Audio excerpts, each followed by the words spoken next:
Francisco López, médico cardiólogo, en contacto con nosotros para poder conversar sobre este tema y darnos herramientas también en caso de que sea necesario. ¿Qué tal, Francisco? ¿Cómo estás? Amanda, mi nombre, un placer. Bien. ¿Nos escuchás bien? Hola, ¿cómo estás? Francisco, yo te Creo escucho que bien. tenemos un poquito mala señal. Bien. Bueno, ahí intentamos Ahí acomodarlo. mejor. Ahí está. Bien. Perfecto. Sí. ¿Qué Bueno, tal? ¿Cómo estás? hablábamos. No te escuchaba. Está bien, no hay problema. Hablábamos sobre la salud cardiovascular, qué importante que es darle un espacio para conversar sobre este tema, porque a veces se subestima, ¿no? El impacto que pueden tener algunos factores externos en esto, como por ejemplo las altas temperaturas. Contanos cómo impacta el calor en la salud cardiovascular. Claro, claro. El calor nos afecta de tal forma, igual que puede llegar a afectar a los hierros. No sé si lo saben, pero el hierro por ejemplo, de las vías del tren se expande con el calor. Lo mismo pasa con nosotros. Una exposición fuerte a calor, nuestras arterias se dilatan, por lo que va a tender a caer la presión arterial, a aumentar la frecuencia cardíaca y obviamente a liberar líquido en forma de sudor. Eso nos puede alterar la función cardíaca un poco, especialmente aquellos que son más vulnerables, que han tenido enfermedades cardiovasculares, que han tenido ya un infarto, los ancianos y la gente que toma medicamento para la presión. ¿Qué quiere decir eso? Que en la mayoría de los casos, en el verano, nosotros como médicos tenemos que ajustar el medicamento de la presión especialmente, porque hay una tendencia a la baja, la presión empieza a descender de forma natural por el calor, entonces tendríamos que ajustar los medicamentos ahí para que no se nos vaya a desmayar una persona. Ahora, Francisco, es algo muy habitual, lamentablemente todavía, ver personas que son las 12 del mediodía, hace un calor intenso, por ejemplo, en la ciudad, que a veces se intensifica más con el asfalto, y que salen a hacer actividad física. ¿Qué recomendación le podemos dar a esas personas que por ahí tienen esta idea de que si sudan más pueden bajar más de peso y en realidad se están exponiendo y se están exigiendo por demás, ¿no? Mira, pasa esto, sí vas a bajar de peso si sudas mucho, obviamente, porque estás bajando la cantidad de líquido que tienes en el cuerpo, pero no significa que bajes de grasa. Simplemente estás bajando de peso porque estás deshidratado. Es todo. No estás bajando de peso real. Eh, Así que lo único que puede llegar a suceder en esos casos es que se te baje la presión, tengas una tendencia a el desmayo, a sentirte mal, y bueno, a deshidratarte, a que tu riñón también se vea afectado, ¿no?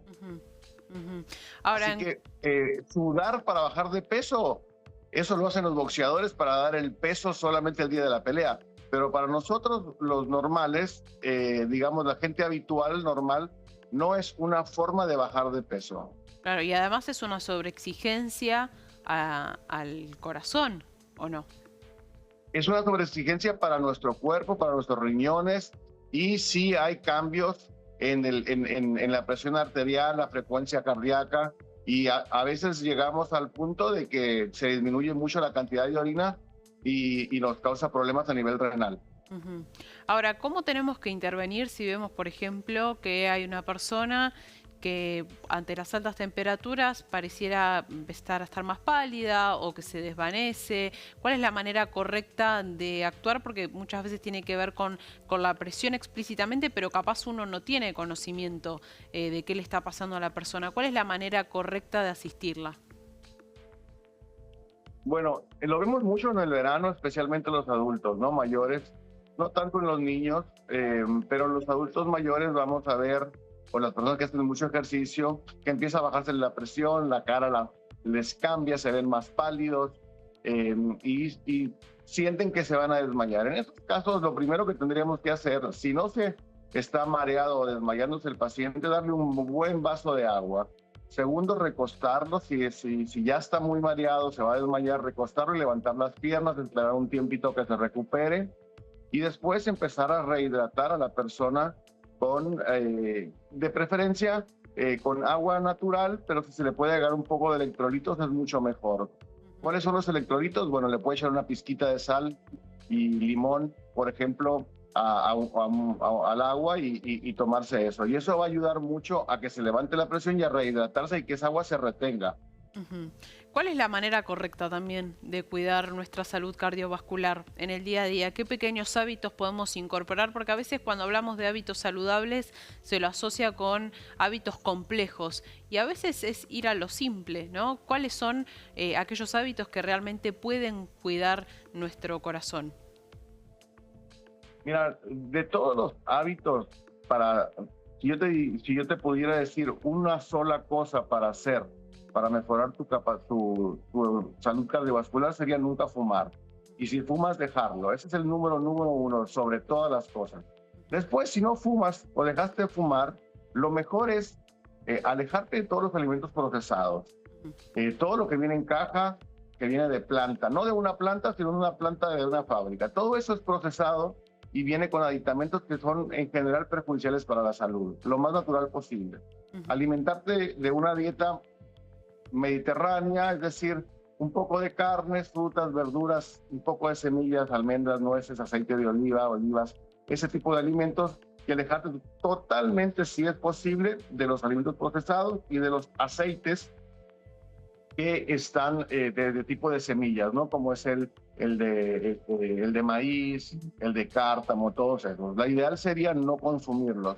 Después, con 30 minutos de ejercicio, de caminata, es más que suficiente para la gran mayoría de las personas. Eso te va a ayudar a prolongar tu vida. Realmente son tres cosas. Comer de forma sana, y cuando me refiero a sano es no comer nada procesado, y hacer 20 a 30 minutos de ejercicio por día, si se puede todos los días, y si vas a hacer 2 o 3 días por semana, que sea un poquito más intenso, que sean 45 o 50 minutos. Realmente no tiene nada de complicado. Simple y sencillamente comer bien y hacer un poquito de ejercicio y no fumar. Francisco, por último, ¿hay consultas con los cardiólogos o solamente cuando ya es un paciente que quizás tuvo algún antecedente cardíaco? ¿La gente tiene conciencia de hacerse los controles, de hacer las consultas anuales o quizás pensás que eso se podría reforzar un poco más? Hasta cierto punto, yo creo que las mujeres tienen un poquito más de conciencia de ir al médico, van más frecuentemente que el hombre, y cuando viene el hombre generalmente viene acompañado de su mujer, que viene y nos cuenta como tipo chisme: no, doctor, mire que sí le duele o que sí le pasa tal cosa. El hombre tiene a subvaluar o le da poca prioridad a sus síntomas, y la mujer un poquito más, pero que es mejor cuidarse un poquito de más que de menos. La gente en general no se hace los controles anuales, quizás cada 2 o 3 años, y lo vemos más en personas adultas, digamos, ¿no? En personas ya de 65, 70 para arriba. Hay un rango de edad que nunca va al doctor, que son entre los 30, 35 a los 50. Los hombres casi no van al médico, van solamente cuando ya cuando ya la molestia es importante.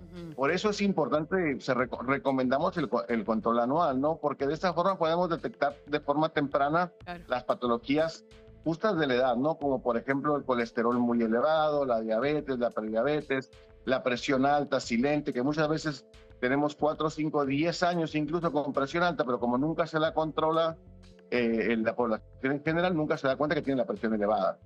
Y eso es un factor de riesgo importante para la longevidad. Francisco, gracias por estos minutos con nosotros y por toda la información.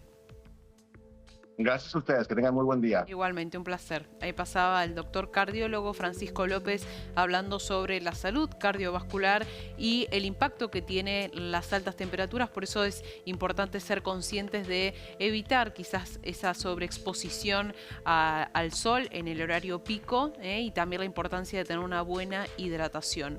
Si te gustó nuestro contenido, suscríbete al canal y activa la campanita. Y si querés ver toda nuestra programación en vivo, entra a www.unifetv.com.